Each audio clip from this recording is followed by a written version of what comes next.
읽겠습니다. 할렐루야. 네. 오늘도 우리와 동행하시며 우리의 삶을 인도하시는 주신 주님의 은혜와 은총이 여러분의 삶 가운데 늘 함께하기를 주의 이름으로 축복합니다. 네. 한국과 일본, 한일 간의 갈등이 문제가 날마다 뜨거워지고 있는 것 같습니다. 해결의 실마리보다는 양측의 나라의 국가의 사람들이 내뱉는 말들이 갈등을 더 심화시키고 있는 것 같습니다. 양 국가 간에 있는 긴장감 못지않게 우리 안에서도 이런 형국을 바라보면서 판단하고 말하고 생각하는 일들이 막 갈라지고 있는 것 같아요. 함께 마음을 모아서 어려운 이때를 슬기롭고 지혜롭게 잘 헤쳐나가자 이렇게 말하는 사람들도 있고, 앞으로 힘들어질 텐데 정말 큰일 났다고 지레 겁먹는 사람들도 보입니다. 그러고 보니까 우리나라가 일본에 의해서 백색국가 그 대우받는 곳에서부터 제외되고 난 이후에 벌써 우리 안에는, 우리 주변에는 경제가 파탄이 난다, 이제 망했다, 이런 염려와 걱정이 두려움으로 사로잡혀서 그 두려움의 이야기들이 막 드러나는 모습을 자꾸 보게 됩니다.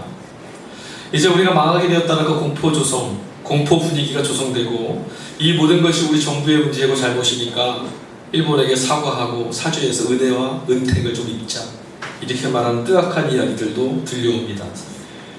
모두 다 두려움과 불안함 때문이죠. 불안하게 되니 두렵고, 두려우니 불안하고, 불안하니 헛된 것에 마음을 맡기려고 합니다.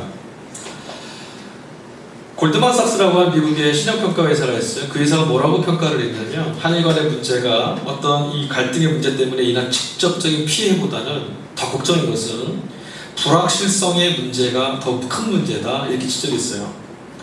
근데 여러분, 따지고 보면 우리들 개인의 삶에서도 이런 불확실성의 문제들은 여전히 존재하고 있습니다. 게다가 하나님 믿고 사는 믿음의 사람들인 저와 여러분의 삶에도 예외 없이 불확실성의 이야기들은 찾아옵니다.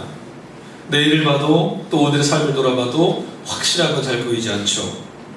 한 사람이 평상시에 어떤 마음 가지고 살고 있느냐, 그것을 우리 언제 알 수 있냐면 어려운 일이 찾아왔을 때 어떻게 반응하는가, 그거 보면 이 사람의 마음의 중심에 어떤 것들이 자리 잡고 있고 어떤 것에 마음의 중심을 두고 살고 있는 사람인지 알게 됩니다. 아무래도 내면의 무게가 정말 바람처럼 가벼워서 문제가 있을 때마다 이리저리 휘둘리고 일비하는 모습들이 우리 안에서 발견되는 것이 현실이죠. 왜 우리는 하나님이 구원하신다 라고 하는 이 말씀이 능력이 돼서 살지 못하고 있을까? 말씀에 신념과 믿음의 닷을 내리고 오롯하게 한 걸음 한 걸음 하나님을 향해 달려갈 수 없을까? 반석 위에 집을 지은 자처럼 창수가 나고 폭풍이 일고 태풍이 몰아닥쳐도 든든하게 서 있을 수 없을까? 집채만한 파도가 몰아쳐도 그 앞에 덤덤히 맞서고 있는 등대처럼 왜 우리는 한 걸음 서 있지 못할까? 오늘 성서일과에서 주어진 본문의 말씀들이 있습니다. 이사야서, 히브리서, 누가복음, 시편, 응송 말씀 다 있는데, 오늘 공교롭게도 모두 다 제 눈에 보이기는 믿음에 관한 이야기들을 우리에게 전해주고 있어요. 주보에 보시면 성서일과 본문 말씀을 제가 소개해놨습니다. 한번 읽어보시면 더 좋겠어요. 기독교 신앙의 여러분 실천적인 삶의 핵심이 어디 있겠습니까? 믿음입니다. 믿음. 예수 믿는 사람들, 하나님을 주로 고백하며 아버지 되신다고 믿고 사는 사람들의 삶의 모습을 이루는 근간은 바로 믿음 그것 하나입니다. 믿음 없이는 주님을 기쁘시게 해드릴 수 없습니다. 믿음 없이는 하나님의 나라를 맛볼 수도 없습니다. 기독교 신앙의 핵심, 우리가 예수의 삶으로 살아가는 핵심의 자리가 바로 믿음 안에 있는데, 한편으로 또 보면 믿음만큼 어렵고 구원을 찾아 길을 떠나는 개개인의 신앙의 길을 마치 미로 속을 헤매는 것처럼 자꾸 절망하게 만드는 것도 믿음이란 단어일 때가 있어요. 잘 믿고 있는 것 같지만 어느 순간에 보면 정말 속절없이 무너져 버리는 내 모습을 보면 정말 내가 붙들고 있는 믿음이란 게 도대체 뭐였냐, 내가 여태까지 믿고 있었다라고 말했는데 그건 도대체 뭐였냐 되묻지 않을 수가 없습니다. 네, 믿음은 그렇게 잡힐 듯 잡히지 않는 신기루 같을 때가 참 많이 있습니다. 여러분, 우리는 하나님이 세상을 창조하셨다는 것을 믿고 있습니다. 아멘. 또 우리는 그의 은혜로 예수 그리스도를 믿는 믿음 안에서 구원의 은혜를 누리고 있음도 믿고 있습니다.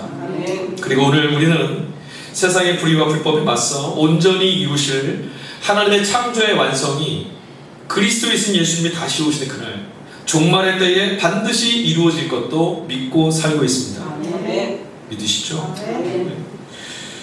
그런데 여러분, 사실 우리가 이 종말, 예수님이 다시 오시는 그날에 대한 믿음을 잊어버리면 매 순간순간을 영원히 살 것처럼 살게 돼요.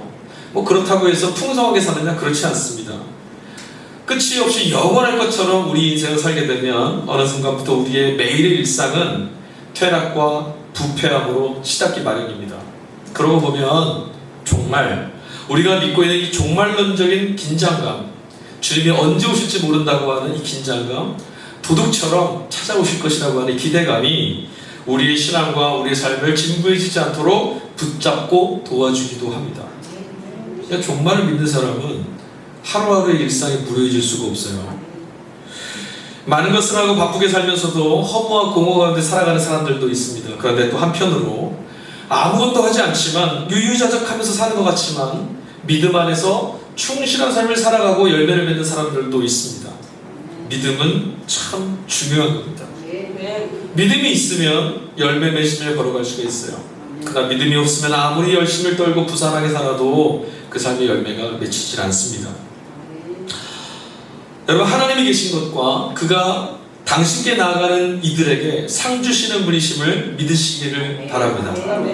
하나님께 나아가는 자들에게 하나님은 그 손을 펴시고 아낌없이 후이 눌러 채우고 넘치도록 은혜 베푸시는 줄 믿으시기 바랍니다.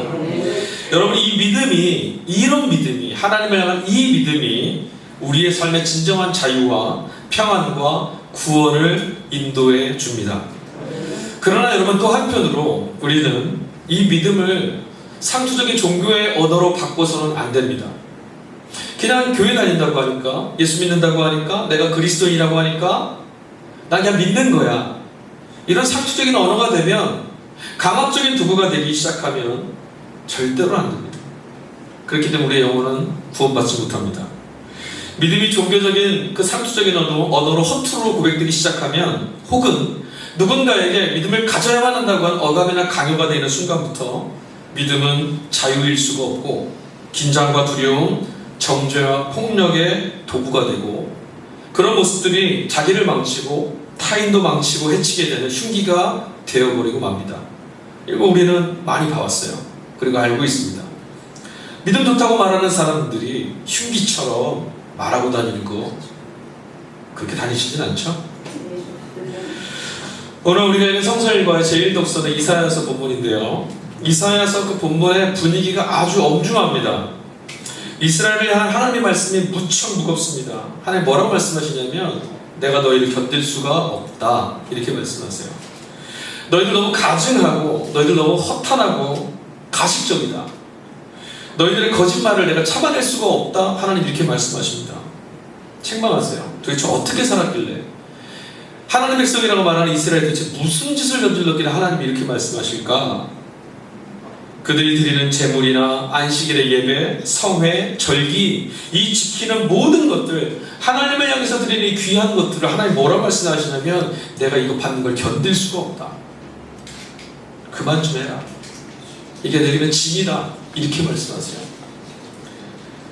하나님이 고발하시는 이들의 위선적인 행위는 이사야서 본문의 15절 17절에 나와 있는데, 그들의 피 묻은 손, 악행을 일삼는 그들의 삶, 불법을 행하고 학대받는 사람들이나 고아와 가부와 같은 연약한 사람들을 돌보지 않고 함부로 대하는 그들의 마음, 그런 거예요. 그들은 하나님 앞에 예배하고 제물도 바치고 절기를 지키고 열심을 다해서 주 앞에 발견되려고 했습니다. 그런데 그들의 예배는 진실하지도 정직하지도 않습니다. 하나님이 그래서 받으실 수 없고 거절하신 겁니다. 그들이 들은 말씀은 거룩하고 그들에게 들려진 말씀은 그들에게 선행을 베풀고 정의롭고 자비와 인애를 베풀며 살라고 말씀하시는데, 그렇게 말씀하신 하나님 앞에서 예배드리면서도 그들의 삶은 그렇게 살지 않습니다. 그들이 예배드리고 있는 하나님이 그들의 일상에는 계시지 않은 거죠. 하나님 없는 것처럼 살고 있습니다. 그러면서도 예배드리고 있습니다. 그 자리에 하나님 계시다는 것은 절대로 믿지 않으면서 예배드리고 있습니다. 하나님 말씀하시는 거예요. 난 너희들의 예배를 견딜 수가 없다. 오늘 우리가 같이 읽은 본문 말씀, 삼독서 복음서로 준 누가복음 12장 말씀. 오늘 말씀에는 지난주처럼 예수님이 지난주에 하신 말씀이 이어지는 부분인데, 역시나 오늘 말씀에도요, 주님이 소개하시는 비유의 말씀이 한 달로 들어있습니다. 주인과 종에 관한 이야기예요. 이야기의 진행은 실제로 있는 이야기 아닙니다. 그러니까 만약에 라고 하면서 예수님께서 듣는 사람들을 위해서 만들어 주시는 이야기입니다. 전체적인 내용은 뭐냐면 이거예요. 주인이 멀리 떠났었는데 언제 돌아올지 모르니까 항상 깨어 있어라. 그렇게 깨어 있으면 그 사람 지혜로운 사람이다. 지혜롭고 복된 종이다. 이 말씀이에요. 여러분 오늘 몇 시에 일어나셨어요? 저는 여러분 주무실 때 깨어 있었습니다. 잠을 못 잤거든요. 근데 이 말씀은 남들 잘 때 잠자지 말아라 그런 말씀은 아니에요. 이 비유의 말씀에 우리가 읽은 본문 그 뒤에 44절 이어지는 말씀을 보니까 주인이 이 종에게 여행을 떠나면서 자신의 모든 것을 맡겼다라고 이야기합니다. 그럼 우리가 뭘 하나 생각해 볼 수 있냐면, 이 종이 주인이 집에 있을 때 주인 앞에서 매우 신실했던 사람이었구나 알 수 있어요. 최선을 다하고 책임감 있었고 성실했겠죠. 그러니까 막 맡기지 않았겠어요? 여러분 성실하지도 않고 정직하지도 않고 신실하지도 않은 사람에게 여러분의 모든 걸 맡길 수 있겠습니까? 못하죠. 그러니까 적어도 이 종은 평상시 주인 앞에서 최선을 다하고 성실하고 정직했던 사람이었던 것 같아요. 그런데 문제가 생겼습니다. 예수님 말씀 안에서 어떤 문제가 생겼냐면 종의 생각 속에 문제가 하나 들어왔어요. 그 생각이 뭘까요? 45절 말씀 보니까 그 종이 마음속으로 주인이 더디 오리라고 생각하여 이렇게 돼 있어요. 뭐라고요? 종이 무슨 생각을 했냐면 주인이 늦게 올 거야. 주인이 천천히 올 것 같아. 빨리 오지는 않을 거야. 일단 생각이 여기까지 미치자 종의 마음속에 숨겨져 있던 내면의 모습들이 들춰지기 시작합니다. 그는 주인이 오기 전까지 자기 하고 싶은 대로 하고 살아요. 다른 사람들, 다른 종들을 막 타박하고요. 주인 행세하며 삽니다. 왜요? 주인이 지금 오지 않을 거라고 생각했으니까. 이처럼 사람은요, 마음이 조금만 여유가 생기면 생각이 느슨해집니다. 그리고 느슨한 생각을 틈타서 어떻게 되냐면 부정하고 바르지 못한 우리 안에 있는 모습들이 드러나기 시작해요. 마음에 여유가 생기면 건강해져야 되는데 그렇게 안 된다는 거예요. 하지만 여러분 결국은 주인이 더디 오리라고 했던 그의 오판은 주인이 어떻게 했어요? 도둑처럼 돌아오면서 낭패로 끝을 내고 맙니다. 뭐처럼 왔어요? 도둑처럼. 여러분 앞에서는 이렇게 말하고 뒤에 가서 다르게 말하는 사람, 우리 그런 사람 믿을 수 있습니까? 못 믿죠. 여러분 앞에서는 막 칭찬해주고 나중에 들었더니 나 없을 때 뒤에서 저 인간은 말이야 이런 거 들었어요. 그럼 여러분 야 저 사람 참 진실된 사람이야 이렇게 말씀하세요? 아니죠. 세상 믿지 못할 놈이야. 여러분은 이런 사람 안 만나시기를 축복합니다. 그냥 바람입니다. 그런 사람 믿을 수 없는 사람이에요. 믿지 못할 사람입니다. 그 사람이 여기 있을 때나 여기 없을 때나 한결같은 사람은 진실된 사람이라 말하고, 그렇게 진실됨으로 살아가는 사람을 믿음직한 사람이라고 말하는 거예요. 그는 진실하지 못한 사람이었어요. 그는 믿지 못할 사람이었고 그는 또한 믿지 않던 사람이에요. 그렇게 보면 여러분 주인이 있을 때나 없을 때나 한결같은 모습, 거짓되지 않은 진실된 모습, 이게 우리가 오늘 주목해야 될 모습입니다. 본문의 말씀이 깨어있어라, 깨어있는 이가 복되다라고 하신 이 갈무리 되어지는 말씀인 것을 감안하고 보면 믿음이란 게 도대체 뭘까? 믿음은 단순하게 예배 잘 드리고 주일을 성수하고 신앙생활 잘하고 있으라 이런 차원의 문제가 아니라는 거예요. 믿음은 하나님 앞에서 사는 것처럼 진실되고 하나님 앞에 지금 있는 것처럼 신실하게 살아가고 있어라 라고 하는 문제라는 거죠. 결국 믿음은 바로 지금 어디에서라도 어떤 상황에서라도 하나님이 지금 내 앞에 계시다라고, 주인이 지금 돌아와 계시다라고 바라보며 주님의 현존 안에서 살아가는 거예요. 그게 믿음이죠. 그래서 여러분, 믿음 있는 사람들은 어떻게 사는지 아세요? 믿음 있는 사람들은 주님 앞에 진실되게 살아가는 사람들은 언제나 자신도 귀하게 여겨요. 왜요? 하나님이 지금 나를 귀하게 여기시니까. 지금. 그리고 그런 사람들은 타인도 사랑합니다. 왜? 주님이 지금 그들을 향해 돌고 계시니까. 또 믿음이 있는 사람들, 진실된 사람들은 세상을 향한 관심도 놓칠 수가 없습니다. 주님이 지금 여기 계시니까. 옛사람들은 이런 삶을 뭐라고 말했냐면, 혼자 있을 때, 아무도 없고 혼자 있을 때, 그때 도리에 어그러지지 않고 정직하고 성실한 태도로 사는 것, 신독 들어오셨어요? 신독 이렇게 말하면서 군자, 소위 덕을 쌓는 사람들이 마땅히 따르며 살아가야 될 가치다 이렇게 말했어요. 언제요? 혼자 있을 때. 여러분 개인의 삶에서 여러분이 한 주간 살아가시면서 주님 지금 여기 계시다, 신독하는 믿음의 삶 얼마나 살아내셨습니까? 믿는다, 믿을 신, 신독이에요. 우리는 예배 자리에서 혹은 말씀을 읽거나 들을 때마다 아멘으로 화답하는 사람들입니다. 할렐루야. 아멘. 아멘. 아멘 하셨어요. 아멘이란 말은 히브리어 아만이란 말에서 파생된 말이에요. 에문, 에무나, 에메트 다 어근이 같은 말들인데 뜻이 뭐냐면 믿는다, 의지한다, 그렇다라는 말이에요. 그러나 이 말들 속에 이 모든 말들이 다 갖고 있는 근거가 되는 그 말뜻이 뭔지 아세요? 진실이에요. 믿는다, 의지하다, 동의하다, 그 안에 중심이 되는 본래 뜻이 뭐냐면 진실되다라는 뜻이죠. 그러니 여러분, 아멘이란 말은 나는 진실함을 따르고 있고 나는 진실함 앞에 서 있으며 나는 진실된 사람입니다 라는 고백이에요. 여러분, 신앙은 진실해야 되는 거예요. 진실한 것이야말로 신앙의 정수이고 성도가 고백하는 믿음이 바로 진실함입니다. 하나님 앞에 진실하게 사는 것. 다시 말씀드릴게요. 하나님 앞에 진실한 모습으로 살아가는 게 믿음이에요. 예배 자리에서 하나님이 여기 계시다라고 믿는 것처럼 예배를 마치고 나아가서 우리 혼자 있어야 되는, 신독해야 되는 그 삶에 하나님, 그러나 여기에 그분 지금도 계시다. 진실되게 사는 것. 이게 믿음이란 거죠.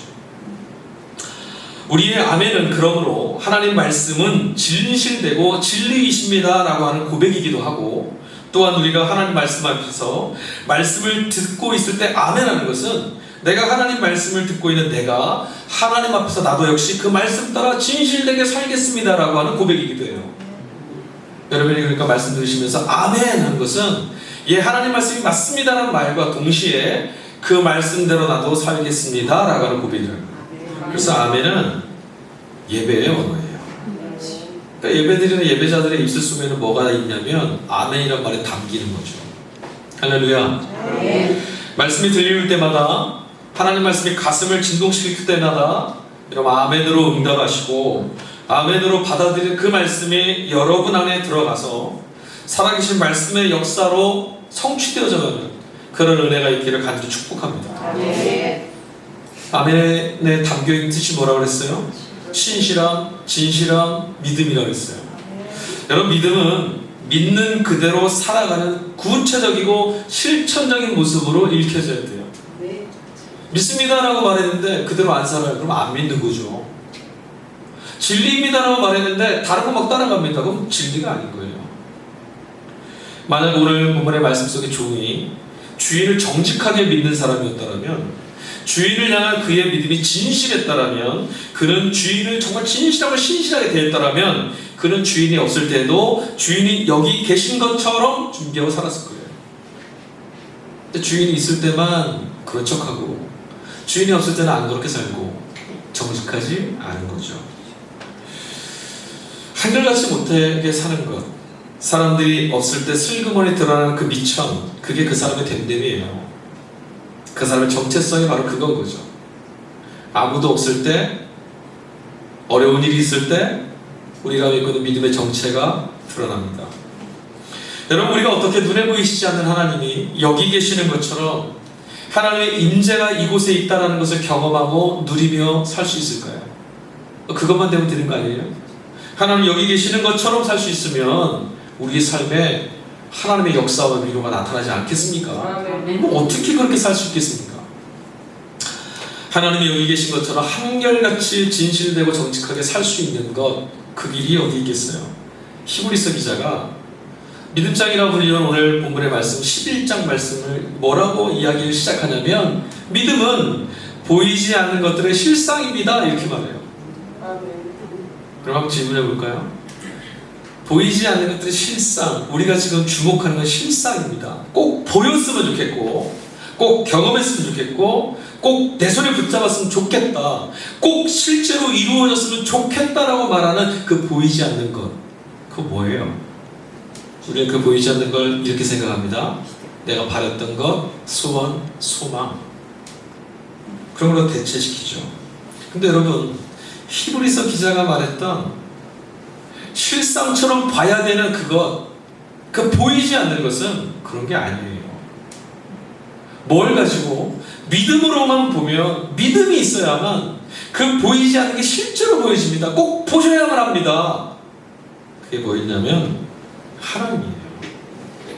하나님. 보이지 않는 하나님이지만 실상으로 우리가 눈으로 볼 수 있어야만 되거든요. 그게 믿음이에요. 여기 계시지 않는 것 같지만 여기 계시는 것처럼 사는 게 믿음입니다 라고 말하는 거예요. 히브리서 기자가 말하는 1절 말씀, 믿음은 이라고 하는 말이요, 헬라어 원어에 에스틴데 피스티스 이렇게 말합니다. 우리 한국말 개역개정 성경판에는 번역을 믿음은 이렇게 되어 있지만 에스틴데 피스티스라고 하는 말은 원래대로 정확히 표현하자 뭐냐면 현재 믿음은 이라는 거예요. 지금 믿음은 어떤 거냐면 과거에 내가 이랬는데 아니요, 내가 이 다음에 믿음 아니요, 그거 아니고요. 믿음의 정의는 지금이에요. 지금. 히브리서가 지금 기자가 뭐라고요? 보이지 않는 그것을 지금 봐야 되는 것이 믿음인데 그 믿음은 지금입니다 라고 말하는 거예요. 오늘은 마치 하나님 없는 것처럼 사는 것은 정직하고 진실되게 사는 게 아닙니다. 내가 옛날에 예수님 잘 믿었는데 아니요, 그건 믿음이 아니에요. 지금 내가 이러지만 이 다음에 잘 믿을 거예요? 아니요, 그것도 믿음이 아닙니다. 성경은 지금 네가 보고 있느냐, 지금 네가 하나님을 보고 있느냐라고 질문하는 거예요. 내가 예전에 예수 믿고 구원받았다라고, 주님을 위해서 목숨을 걸고 살아가겠다라고 불타는 믿음을 갖고 있었다라고 하더라도 지금 살아있는 것처럼 말씀을 대하지 못하고 있다면, 지금 주님이 내 삶에 갇히 계십니다라고 보고 있지 못하다라면 성경이 말하는 믿음이 아닌 겁니다. 성경이 요구하는 진실함은, 성경이 요구하는 성도의 정직함은, 성경이 우리에게 정의 내리는 믿음은 바로 지금의 믿음이에요. 바로 지금 주님을 보고, 바로 지금 주의 손을 붙들고, 바로 지금 주님과 동행하며 걷는 거예요. 이 말씀은 듣는 우리에게 어떻게 들으면 부담이 됩니다. 나는 그렇게 못했는데, 예전에 그렇지만 지금 못했는데, 어저께까지 또 누워져 있었는데. 아니요, 근데 한편으로 위로가 돼요. 왜요? 이 말씀 그대로라면 어저께까지 무너졌어도 괜찮고요, 어저께까지 믿음 없음에 그 미천 드러난 삶이었어도 괜찮아요. 오늘 바로 지금 이 시간에 내가 주님 임재 안에 있습니다. 이게 믿음이라는 거죠. 오늘 이곳에 예배드림의 자리에 서 있는 여러분, 믿음의 사람인 줄로 믿습니다. 여러분들 믿음의 자리로 초대하신 주님을 찬양합니다. 이곳에 믿음을 경험하게 하신 하나님의 역사심을 여러분 믿으시기 바랍니다. 오늘 아까 말씀드렸던 구약본문 이사야서 말씀 10절 말씀 보니까 이렇게 써 있어요. 하나님의 법에 귀를 기울이는 것, 19절 말씀에는 즐겨 순종하는 것, 그것이 진실함입니다. 뭐라고요? 하나님 말씀에 귀를 기울이고 그 말씀을 즐겨 순종하는 것, 따라 사는 것, 이게 진실함이에요. 그런데 여러분, 아까도 말씀드렸지만 이스라엘 백성들은 하나님께서 뭐라고 말씀하시든지 듣지 않겠다, 그 말씀 안 듣겠노라, 이런 마음으로 강팍해져 있습니다. 듣지 않아요. 아니요, 어쩌면 실은 이스라엘 사람들은 이미 하나님의 계심을, 그들 가운데 여기 계심을 전혀 믿고 있지 않는 것인지도 모르겠습니다. 그래서 히브리서 기자는 믿음의 정체 중에서 가장 중요하게 이렇게 표현합니다. 믿음은 그가 계신 것을 믿는 것이다. 아멘. 할렐루야. 아멘. 주님 이곳에 계시는 줄 믿습니다. 아멘. 하나님 지금 여러분의 삶 속에 지금 동행하고 계시면 믿으시기 바랍니다. 아멘. 그게 믿음이에요. 지금 내 삶에 같이 계신다. 아멘. 아멘. 깨어졌느냐, 상황이 이러냐 저러냐, 내 감정이 이러냐 저러냐, 그거 상관없이 주님 여기 계신다. 아멘. 이게 믿음이라는 거죠. 제가 예전에 집에서요, 이게 TV를 이제 보고 있으면, 집에 혼자 있으면 어떻게 하고 있어요? 옷도 좀 가벼운 옷 입고 풀어헤치고 있고, 예. 그래서 막 혼자서 붙이는 일도 좀 하고, 대자로 쫙 누워서 TV 보면서 음료 마시면서 이렇게 보잖아요. 네. 근데 어떤 때 갑자기 전화가 확 뚜루룩 울립니다. 전화를 딱 받아요. 제가 그 순간 벌떡 일어나서 부엉 자세로 이렇게 전화를 두 손으로 붙잡고 전화 받을 때가 있어요. 담임 목사님 호출전화. 진짜 이 몸이 반응해요. 몸이 정말 이상해요. 분명히 그분은 여기 안 계세요. 이 전화기 밖에 계시잖아요. 그래서 저는 전화를 받는 순간 벌떡 일어나서 고든 자세로 두 손을 맞잡고 앞에 계신 것처럼 네 이렇게 받아요. 여기 계신 것처럼. 여러분 제가 전화 드리면 그렇게 안 하시죠? 제가 그곳에 있는 것처럼.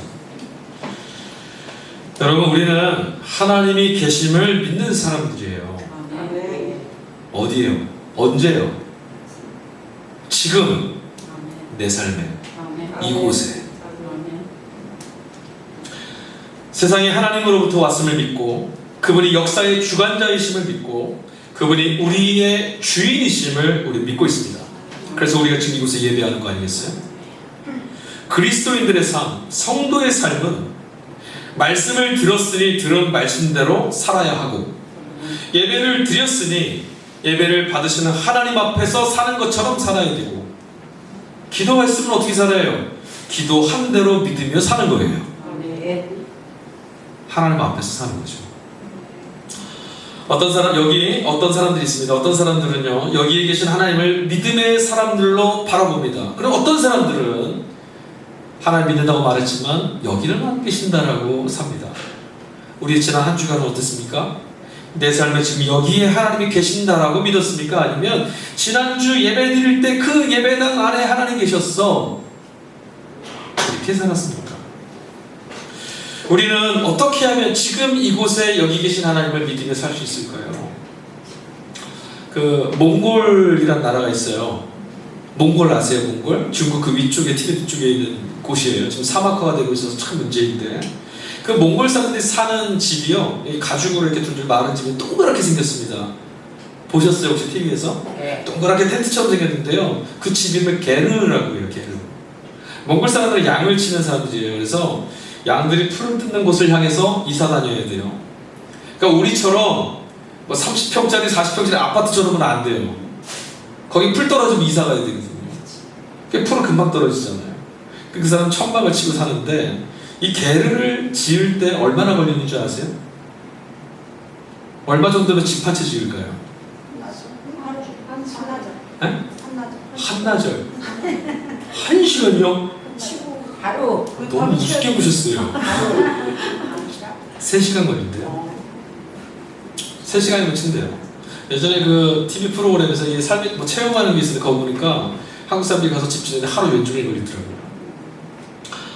짓는데 3시간, 철거하고 이사 가는데 3시간. 그거면 족하대요. 근데 제가 그 모습 보면서요, 야, 저렇게 홀가분하게 살 수 있다. 참 부럽다라는 생각이 들었어요. 그럼 만약에 지금 이사 가야 된다. 지금 당장 가야 된다면, 아니, 주님이 나랑 좋은 데 가자. 여러분 3시간 만에 준비하고 여기 모이실 수 있겠어요? 그게 안 돼요. 잠깐만요. 한 일주일만 주세요. 집도 팔아야 되고요. 생활 가구도 팔아야 되고 정리 좀 해야 되고요. 텐트도 쳐야 되고 짐도 좀 꾸려야 되고 트럭도 빌려야 되고. 그들은 홀가분해서 너무나 자유한데 우린 자유롭지 못합니다. 묶여있는 게 너무 많아요. 왜? 우리가 갖고 있고 우리가 하나님만이 땅에 밟고 있는 게 너무 많아요. 하나님께서 여기에 계심을 정직하고 진실되게 바라보며 사는 믿음은 우리가 딛고 있는 땅의 일에 대해서 홀가분하게 살아가는 거예요. 땅에 발 딛고 있는 것들을 홀가분하게 살면요, 믿음이 더 깊어져 갑니다. 땅에 뿌리 내리는 것이 작아야만 하늘을 올려다보게 돼요.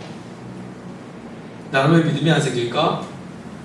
하늘의 문제가 아니라 땅의 것들만 바라보고 있으니 하늘이 주시는 믿음이 생기지 않죠. 믿음의 결국이 어디 있을까요, 여러분? 감리교회 창시자의 존 웨슬리 목사님, 제가 참 존경하고 사랑하는 우리 존 웨슬리 목사님. 존 웨슬리 목사님의 신앙의 출발과 끝이 어딘지 아세요? 그의 신앙의 정체성은 언제나 한 곳이었어요. 하늘 가는 길.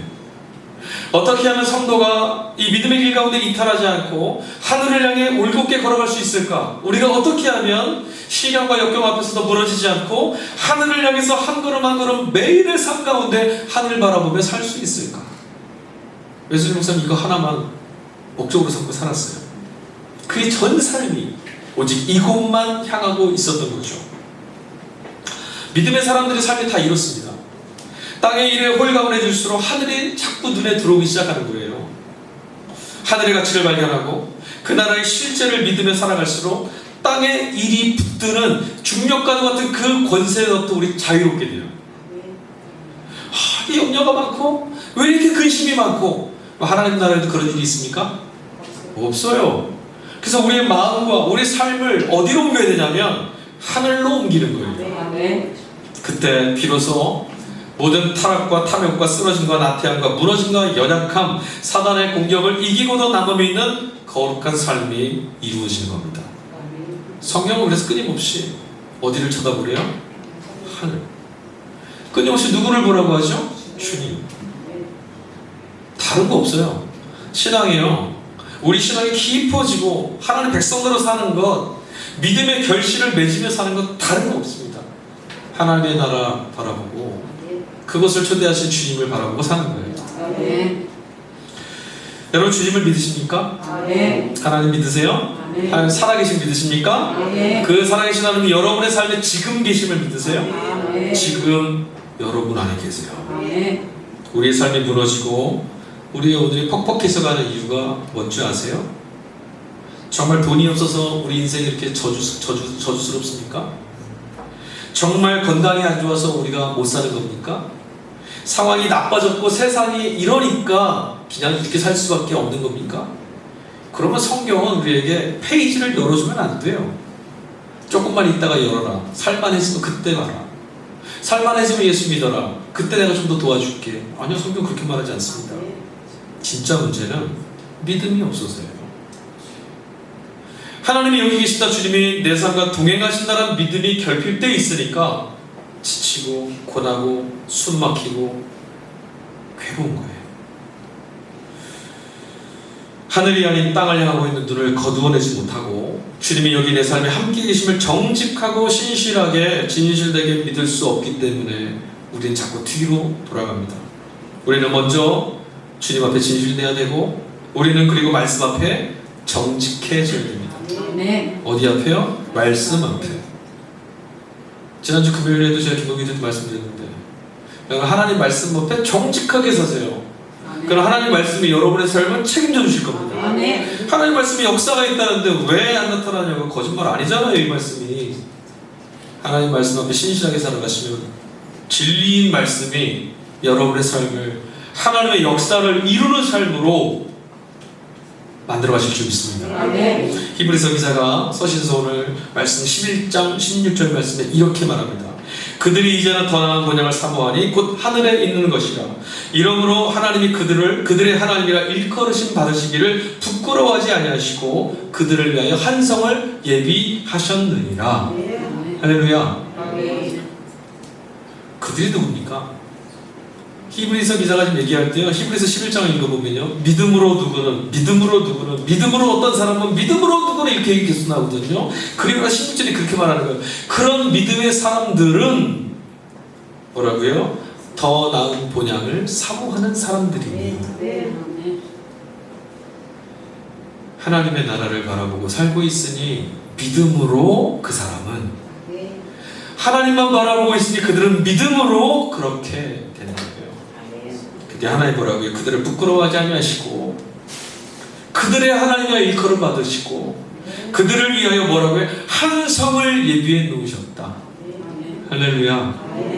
저와 여러분을 위해서 하나님이 믿음으로 주님 붙잡고 진리를 결론내며 살아가는 저와 여러분을 위해서 하나님의 나라 천국을 예비해 두셨답니다. 얼마나 복됩니까? 세상에는 두 종류의 사람이 있습니다. 주님이 계심을 믿지 못하는 사람과 믿는 사람입니다. 믿는다고 말하면서도 여기 지금 주님 계심을 지금 계시는 것처럼 나와 함께 하시는 것처럼 살지 못한다면 주님이 계심을 믿지 못하는 겁니다. 그럼 어떻게 주님이 여기 계시는 것처럼 삽니까? 기도하시면서 여러분 어떻게 기도하세요? 여기 주님이 계신 것처럼 믿고 기도하는 거 아니에요? 생각해 보시고 상상해 보세요. 제가 말씀 인사 아침에 보낼 때 제가 그렇게 써서 그랬어요. 상상해 보십시오. 지금 주님이 이곳에 계시다. 여러분 우리 안에 하나님께서요 하나님의 형상을 닮은 놀라운 창조의 능력을 부어놓으셨어요. 상상입니다. 하나님 없는 곳에서 상상은 망상이에요. 소비적인 언어지만 하나님 안에서 믿음의 사람들이 갖고 있는 상상, 즉 주님이 여기 계신다라는 능력은 하나님의 은혜를 삶으로 만들어내고 실제로 만드는 능력인 거예요. 여러분 진짜 고나고 힘들 때 찬양하시면서 그러면서 주님 이 찬양을 부르게 하신 주님 여기 계십니다. 그때 뭐예요? 영혼 안에 기쁨이 길러지는 거예요. 기도할 때 주님 여기 계시지 않다고 생각해서 맨날 기도해도 그 기도가 우리의 영혼을 어떻게 건져내요? 우리가 예배드리는 예배가 정말 주님 받으시기 합당하고 하늘이 열리고 은혜가 임하는 예배가 되려면 주님 지금 이곳에 계신다는 걸 바라보면서 예배드리는 거예요.